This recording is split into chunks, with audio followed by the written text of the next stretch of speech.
नात पढ़ रहे थे कि औसाफ तो सब ने पाए हैं मगर हुस्न में उन जैसा कोई नहीं, आदम से जनाबे ईसा तक सरकार के जैसा कोई नहीं।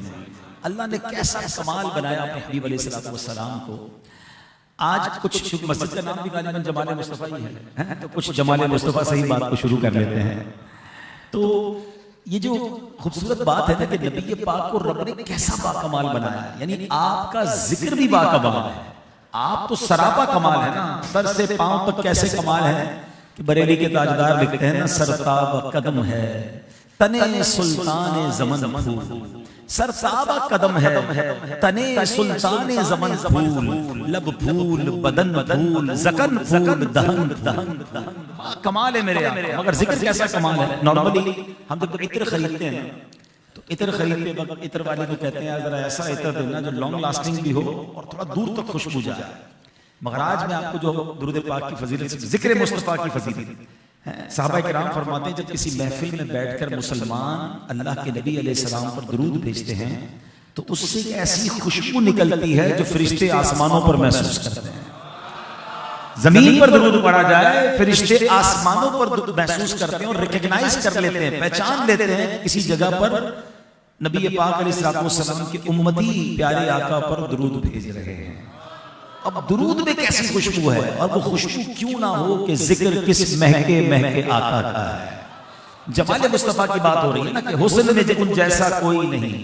हुस्न में नॉर्मली चेहरा, आज़ाए जिस्म, आंखें, कान, लब, बाल, बॉडी के पार्ट्स का जिक्र होता है। नबी पाक का हर उज़्वे जो जिसपे मुबारक है वो बाकमाल है। मगर आज मैं उन पर बात नहीं करूंगा, वो तो है ही ऐसे बाकमाल के सारी जिंदगी गुफ्तगू करते रहे, जिंदगियां खत्म हुई और कलम टूट गए, तेरे औसाफ का एक बाब भी पूरा हुआ। बात पूरी नहीं होती। मगर आज मैं उन दो चीजों पर बात करूंगा, खासतौर पर नौजवान बैठे हैं जो बड़ा आइडियलाइज करते हैं आजकल दुनिया में बहुत सारे लोगों को। कोई कहता है मैं फला फुटबॉलर का दीवाना, मैं फला क्रिकेटर के पीछे लगा हुआ, वो किसी अदाकार को फॉलो कर रहा है, उस जैसे बाल, उस जैसे कपड़े, उस जैसा स्टाइल, वो बड़ा हसीन है, बड़ा स्टाइलिश है। आज तो मैं उसकी बात करने आया हूं कि जिसका वो बॉडी की वो दो चीजें जिससे पूरी दुनिया घिन खाती है, आपके और हमारे पसीने से। मैं और आप इत्र क्यों लगाते हैं? इत्र और परफ्यूम लगाने की वजह क्या है? मैं और आप इत्र इसलिए लगाते हैं कि हमारे पसीने की बू से किसी को तकलीफ ना पहुंचे और हमें भी फ्रेश फील हो, हमें भी तकलीफ ना हो। हम पसीने की बू से बचने के लिए इत्र लगाते हैं, और मेरे आका वो हैं जिनका पसीना मुश्क से ज्यादा खुशबूदार है। दुनिया का एक हसीन लाकर दिखा दो जिसके पसीने में खुशबू हो, और मैं उसकी बात कर रहा हूं जिसके पसीने की खुशबू का आलम यह है। पूछो बरेली के ताजदार से, लिखते हैं क्या महकते हैं महकने वाले, क्या महकते हैं महकने वाले, बू पे चलते हैं भटकने वाले। अल्लाह अकबर, कैसा पसीना खुशबूदार था। मदीना मुनव्वरा और मक्के के लोग बड़ी खुशबू लगाते हैं। जो मक्के मदीने गए उन्हें पता है अभी इत्र की बड़ी बड़ी दुकानें हैं और बहुत कमाल की खुशबू लगाते हैं, महंगी खुशबू लगाते हैं। मदीने शरीफ में एक सहाबी रसूल प्यारे आका की बारगाह में आए, कहते हुजूर बच्ची की शादी है और मुझे इत्र चाहिए, खुशबू चाहिए। नबी पाक ने पैसे नहीं दिए कि जाओ जाकर इत्र खरीद लो। आका फरमाते कल आना, एक खुले मुंह वाली शीशी लेकर आना। सहाबी रसूल दूसरे दिन शीशी लेकर जाते हैं। मेरे आका ने अपने मुबारक हाथों से पसीना निकालना शुरू किया। मांगी खुशबू है, अता पसीना फरमा रहे हैं। फरमाया जाओ अपनी बेटी को दे दो, दुल्हन को दे दो। वो दुल्हन भी कैसी कमाल की है, कैसी आशिक रसूल है। उसने वो पसीना लगाना शुरू किया। मैं और आप अच्छा इत्र लगा लें, एक कमरा महकता है। उलमा मौजूद हैं, हदीस की किताबों में ये लफ्ज मौजूद है कि जब उस दुल्हन ने वो पसीना लगाना शुरू किया, पूरे मदीने में उसकी महक जा रही है। मदीना मुनव्वरा में वो शहर, वो घर जो था वो बैतुल मुतय्यबीन के नाम से मशहूर हो गया, खुशबुओं वाले घर के नाम से मशहूर हो गया। मैं और आप पसीने से बचने के लिए इत्र लगाते हैं। आका वो है जिनका पसीना लगाएं तो गलियां महक जाती हैं। आला हजरत लिखते हैं वल्लाह जो मल जाए मेरे गुल का पसीना, वल्लाह जो मल जाए मेरे गुल का पसीना, मांगे न कभी इत्र न फिर चाहे फूल। अब जरा गौर कीजिए ये कैसी महक है। अभी मैं मस्जिद में आ रहा था, उससे पहले मेरा एक और जगह इवेंट था, बयान था, तो मेरे साथ इरफान भाई होते हैं। मैं गाड़ी में बैठ के पूछता हूँ अगली जगह कितनी देर में पहुंच जाएंगे। तो वो लोकेशन लगाते हैं, बताते हैं 12 मिनट 14 मिनट 15 मिनट लोकेशन पता है, और वो फौरन वहां पर उतने मिनट में हम नॉर्मली पहुंच जाते हैं। जिंदगी आसान हो गई है। आज से 10 साल पहले क्या होता था? हाँ भाई किधर जाना है? आप दोराजी कॉलोनी पहुंचेंगे, चौराहे से दूसरी गली में फिर लाल बोर्ड नजर आएगा तो राइट मुड़ जाइएगा, फिर एक पोल नजर आएगा तो लेफ्ट घूम जाइएगा। एड्रेस ही ढूंढता रहता था बंदा। अब लोकेशन ने जिंदगी आसान कर दी, बंदा डॉट उस घर पर, उस मकान पर, उस मस्जिद पर पहुंच जाता है। ठीक है, नेविगेशन से, टेक्नोलॉजी से फायदा हुआ। मगर आज से तकरीबन 1450 साल पहले सहाबा किराम के पास भी एक नेविगेशन सिस्टम था। हाँ, उनके पास भी लोकेशन जो है ना, वो लोकेटर सिस्टम था। वो लोकेट कैसे करते थे? पूछते नहीं थे नबी पाक कहां गए हैं, सड़क के किनारे खड़े होते, खुशबू बताती आका गुजर के गए। हाय हाय, आला हज़रत लिखते हैं ना, अंबर ज़मीन अबीर हवा मुश्क तर गुबार। आका जिस सड़क से गुजरते ना, वो जमीन अंबर अबीर हो जाती थी, गुबार मुश्क हो जाता था। अंबर ज़मीन अबीर हवा मुश्क तर गुबार, अदना सी ये शनाख्त तेरी रह गुजर की है। बल्कि सच्ची बात ये है, 1450 साल पहले गुजरे हैं ना, आज भी किसी आशिक रसूल को मदीने ले जाओ, हाँ, आंखों पे पट्टी बांध दो, उसको मत बताओ कहां ले जा रहे हो। आंखों पे पट्टी बांधे, आशिक रसूल होना चाहिए, नाक में वायरस नहीं होना चाहिए। और कोविड के जमाने में आया था ना वायरस, सूंघने की सलाहियत चली गई थी। आज भी कुछ लोगों को मदीने में खुशबू नहीं आती, वो अपना वायरस का इलाज करा है। आशिक रसूल है, उसको आंखों पे पट्टी बांध के मदीने ले जाओ, वो मदीने में दाखिल होकर बताएगा, क्या बताएगा? अरसा हुआ तैबा की गलियों से वो गुजरे हैं, अरसा हुआ तैबा की गलियों से वो गुजरे हैं। इस वक्त भी गलियों में खुशबू है पसीने की। आज भी गलियां बता रही हैं कि मेरे आका की महक का आलम क्या होगा। सिर्फ दो चीजों पर बात करनी है आज, पसीने पर, जो दुनिया के हर बंदे का पसीना बू वाला होता है, मेरे आका का पसीना ऐसा मुश्किल है, फिर किसी और से क्यों प्यार किया जाए। अब दूसरी चीज, थूक। हमारे सामने कोई थूक दे, घिन आती है, मगर मेरे आका का लुआब मुबारक का आलम क्या है। उतबा बिन फरकत सहाबी रसूल रज़ियल्लाहु ताला, उनकी 4 अज़वाज थी, 4 बीवी। हर ज़ौजा अपने शौहर के लिए तैयार होती थी, खुशबू लगाती थी, मगर जब भी उनके पास जाते तो उनके अंदर से बहुत कमाल की खुशबू आती थी। तो बीवियों ने आपस में मशवरा किया कि ये कौन सी खुशबू लगाते हैं, हम सबसे अच्छी खुशबू इनकी होती है। एक बार चारों मिलकर पूछ लेते हैं। उन्होंने हज़रत को बिठाया, हज़रत एक सवाल, आप खुशबू कौन सी इस्तेमाल करते हैं? इतनी कमाल की खुशबू आपके जिस्म से आती है, पूरा कमरा महक जाता है। आपने फरमाया, मैं तो कोई खुशबू लगाता ही नहीं, कोई खुशबू नहीं लगाते, आप इतने महकते कैसे हैं? कुछ अरसा पहले मेरी बॉडी पर स्किन डिजीज हो गई, जिस्म पर कोई आबले वगैरह जिस्म में कोई प्रॉब्लम हो गई। कहने में नबी पाक इस्लाम की बारगाह में गए।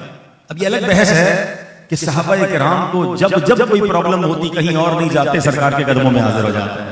उन्हें मालूम था नहीं, सुनता ही नहीं, मांगने वाला तेरा। हुजूर जिस जिस्म में प्रॉब्लम, प्यारे आका ने फरमाया उतबा अपना कुर्ता उतारा। कहते हैं मैंने अपना कुर्ता उतारा, मेरे आका ने लुआब दहन निकाला, मेरे जिस्म पर मलना शुरू किया। करम नवाजी तो देखो नबी पाक की। कहते वो दिन है, आज का दिन है, बीमारी तो चली गई है, जिस्म वैसे ही महकता रहता है। अरे जिसके भूख का आलम यह है, जिसके लुआब का आलम यह है। हजरत कतादा की आंख निकलती है जंगे उहद में, हमारी आंख में तिनका जाए ना, चीख निकल जाती, आंख निकल गई, तीर लगा, आंख बाहर आ गई। Try to understand, imagine the pain, कितना दर्द होगा। किसी डॉक्टर, किसी तबीब के पास नहीं गए, निकली हुई आंख लेकर आका के पास आए। हुजूर आंख निकल गई, हुजूर ने लुआब दहन आंख पर लगाया, वापस आंख उस जगह पर लगाई, अल्लाह से दुआ की। हजरत कतादा कहते हैं, मैं एक और अजीब सी बात आपको बताता हूं, दुनिया में जिस बॉडी पार्ट का ऑपरेशन होगा ना आपका, वो वैसा फंक्शन नहीं करेगा जैसा पहले कर रहा हो। किसी के 2 घुटने हो, एक पैर का ऑपरेशन हो जाए, बंदा कहता है इस पे ऑपरेशन हुआ, थोड़ा कम इसमें पावर रह गई है। 2 हाथ में से किसी एक हाथ पे हड्डी टूट जाए, रॉड डल जाए, बंदा कहता है ये ऑपरेशन के बाद वैसी पिकअप नहीं कर रहा। ऐसा ही है ना, ये तो ऑपरेशन हुआ था ना, आंख वापस लगाई है। हजरत कतादा कहते हैं जो आंख ठीक है उससे ज्यादा अच्छा ये वाली आंख देख रही है जो नबी पाक ने लगा दी है। जिसके लुआब का आलम ये है, जिसके पसीने का आलम ये है, उसके जिस्म अक़दस का आलम क्या होगा, उनके हाथों का आलम क्या होगा, उनकी जुल्फों का आलम क्या होगा, उनके हुस्न का आलम क्या होगा, अरे उस चेहरे का आलम क्या होगा आला हज़रत लिखते हैं ना, अल्लाह अल्लाह हो बचपने की खबन, उस खुदा भाती सूरत पे लाखों सलाम। आंखें कैसी हैं जिस तरफ उठ गई, दम में दम आ गया उस निगाहे इनायत पे लाखों सलाम। वो हाथ कैसे हैं, हाथ जिस सबको उठा गनी कर दिया, मौजे बहरे समाहत पे लाखों सलाम। कान कैसे हैं दूर नजदीक के सुनने वाले वो कान लाले करामत पे लाखों सलाम। प्यारे होंठ कैसे हैं, फरमाते हैं पतली पतली गुले कुद्स की पत्तियां, उन लबों की लताफत पे लाखों सलाम।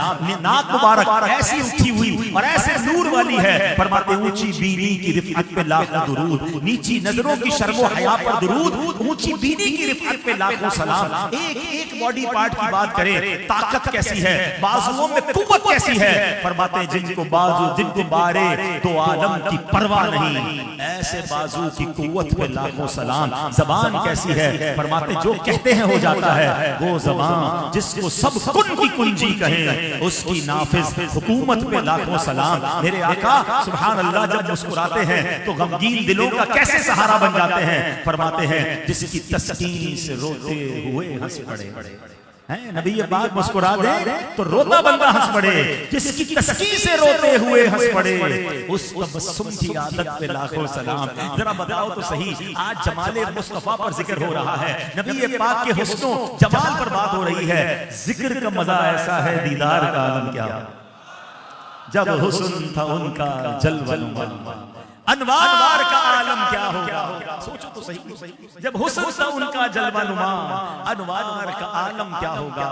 हर कोई फिदा है बिन देखे दीदार का आलम क्या होगा। हम तो जान देने के लिए तैयार हैं, देखा नहीं, जिन्होंने देखा होगा। हजरत जाबिर से पूछो, आप में से जो विलेज गांव में ट्रेवल जिन्होंने किया होगा ना, उन्हें पता है जब गांव में जाते हैं, काफिलों में जाते हैं, तो तारे बड़े क्लियर नजर आते हैं। शहरों में नजर नहीं आते, लाइटें होती हैं, लाइटें कम होती हैं, तो चांद तारे बहुत ब्यूटीफुल नजर आते हैं, बहुत क्लियर स्काई होता है। अब उस जमाने में तो लाइटें थी 1400 1400 साल पुरानी बात है। कहते हैं एक बार 14वीं रात थी, मैं अपने घर से बाहर आया, मैंने देखा कि 14वीं रात का चांद बड़ा खूबसूरत है। अब फिर मैंने देखा कि मेरे आका भी जलवा फरमा है। मैं कभी 14वीं रात के चांद को देखता, कभी नबी पाक को देखता, फिर 14वीं रात के चांद को देखता, फिर आका को देखता। हजरत जाबिर कहते हैं वल्लाही मेरे आका 14वीं रात के चांद से ज्यादा खूबसूरत। कैसा हुस्न होगा, आए क्यों ना तड़पे हम, क्यों ना अल्लाह की बारगाह में दुआ करें कि अल्लाह हमें अपने आका का जलवा दिखा दे। दीदार आज भी होता है, ये भी याद रखिए।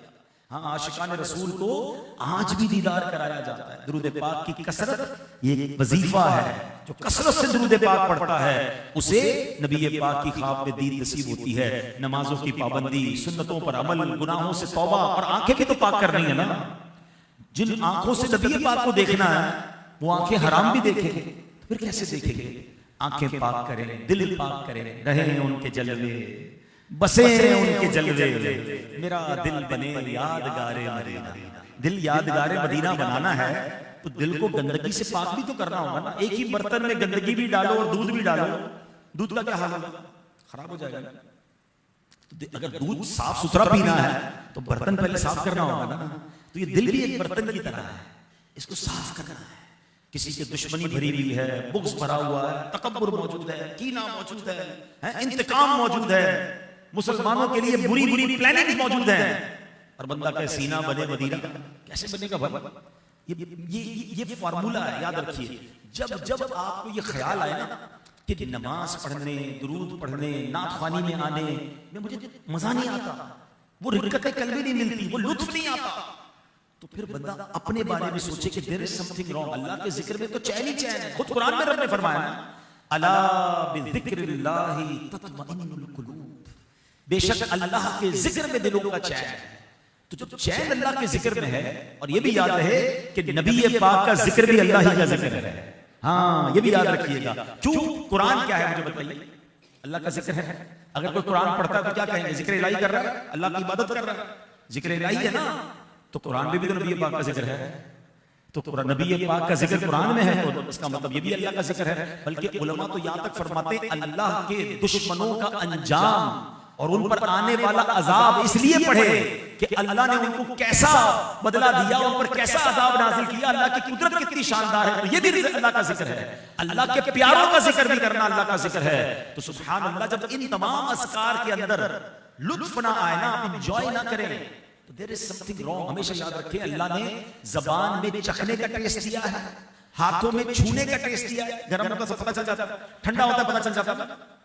इसी तरह हमारी रूह को इबादत की हलावत का, ईमान की हलावत का टेस्ट भी दिया। अब ईमान की हलावत, ईमान का टेस्ट क्यों नहीं मिल रहा?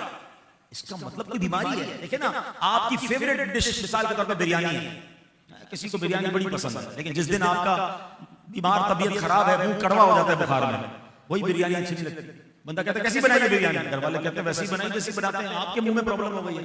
चाय अच्छी नहीं लगती, बंदा कहता है कड़वी चाय है। चाय कड़वी नहीं, चाय ठीक है, आपकी जबान कड़वी हो गई है। होता है ना, अच्छी चीजें भी समझ नहीं आ रही होती, लेकिन आप क्या करते हो?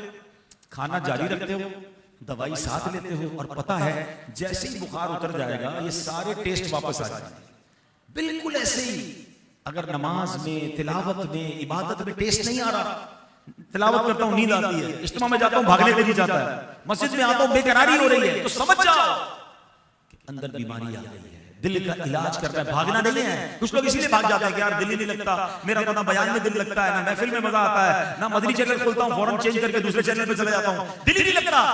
तो अब आपने पकड़ना है अपने आप को कि दिल नहीं लग रहा तो बीमारी है। और इसका इलाज क्या है? उसका इलाज यह है कि बंदा उस काम को करता रहे, दवाई साथ लेता रहे, तौबा करता रहे। जिस दिन दिल से ये जंग दूर होगा, इंशाअल्लाह हर सजदा आपको लुत्फ देने लग जाएगा, हर दुआ में आंसू बहेंगे, हर महफिल में आपको मजा आएगा, क्योंकि लुत्फ ही इसमें है ना। अला बिज़िक्रिल्लाहि तत्मइन्नुल कुलूब, बेशक अल्लाह के जिक्र में दिलों का चैन है। तो मुझे तो चैन मिलना चाहिए, मैं एंजॉय करूं। देखिए माशाअल्लाह कई मैं चेहरे देख रहा हूं फ्रेश हो गए, जिसको ये फील होना कि मैं जब महफिल में जाता हूं, बयान में जाता हूं, नबी पाक की बात सुनता हूं, मेरी थकन दूर हो गई। अल्लाह का शुक्र अदा करो, इसका मतलब दिल जिंदा है, तुम्हें चैन मिल रहा है, सुकून मिल रहा है, एंजॉयमेंट मिल रही है। अच्छा, इसमें भी एक और आपको बात बताऊं, ये जो ना इसमें अभी असल इम्तिहान तो शुरू होने वाला है। रात को 2 बजे, रमजान के अलावा आपने कब मुझे टाइम देना था? कल वर्किंग डे भी है, फिर भी आप बैठे मस्जिद में। इसकी एक बड़ी वजह यह कि शैतान बंद है।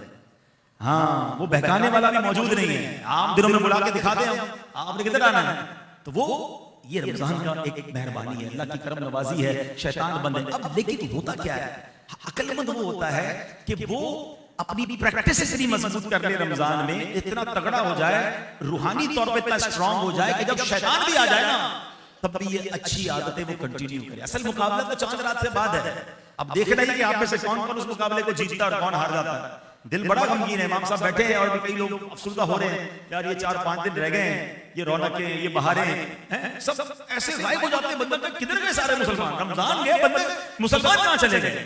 तो नहीं मेरे प्यारे साथी, इस बार इस रमजान में अपनी आदतों को इतना स्ट्रांग कर लें, नेकियों को इतना मजबूत कर लें। देखिए ना, यंगस्टर बैठे हैं, आप भी दुनिया में जब कोई हैबिट बनानी होती है, कोई आदत बनानी होती है, कोई डाइट कंट्रोल करनी होती है, कोई वर्जिश करनी होती है, सब क्या कहते हैं यार पहले 15, 20, 25 दिन मुश्किल है, 20-25 दिन मुश्किल गुजरेंगे, फिर आदत बन जाएगी। कोई आपने चीनी छोड़नी है, फीकी चाय पीनी है, बंदा कह बड़ी कड़वी लग रही है, 10-15 दिन कड़वी लगेगी, फिर मीठी भी अच्छी नहीं लगेगी, आदत हो जाएगी। बिल्कुल इसी तरह अच्छा, किसी को पान सिगरेट छोड़ना है, पहले 20-25 दिन मुश्किल है, अगर उस पर पक्का हो गया छूट जाएगा। यार 30 दिन मिल गए, शैतान बंद है। ऐसी आदतें बना लो कि रमजान के बाद भी वो आदतें पक्की रहे ना, जिससे पूरा महीना सारी नमाजें पढ़ी, रमजान खत्म होने के बाद वो कैसे नमाजें कज़ा कर सकता है? उसकी तो प्रॉपर आदत बन गई ना। इस बार हमने इतना स्ट्रांग होना है, इंशाअल्लाह अल्लाह से मदद मांगनी है कि बेशक रमजान चला जाए, हम मस्जिद से दूर नहीं होंगे इंशाअल्लाह। हम रमजान के बाद भी नमाजी रहेंगे, हम रमजान के बाद भी नेक रहेंगे, रमजान के बाद भी इबादत करने वाले बनेंगे। यही तो असल मुकाबला है। मगर होता यह है कि इधर चांद दिखता है, यानी अगर मगरिब में ऐलान हो जाए ना, तो इशा में नमाजी नहीं आते। वो जो रोज तरावी में आ रहा होता है वो इशा में नहीं आ रहा होता। ऐसा नहीं करना इस बार, प्लीज। इस बार अपने आप पर देखिए, ये नहीं पता कि अब अगला रमजान मिले ना मिले, इस रमजान को आखिरी समझें।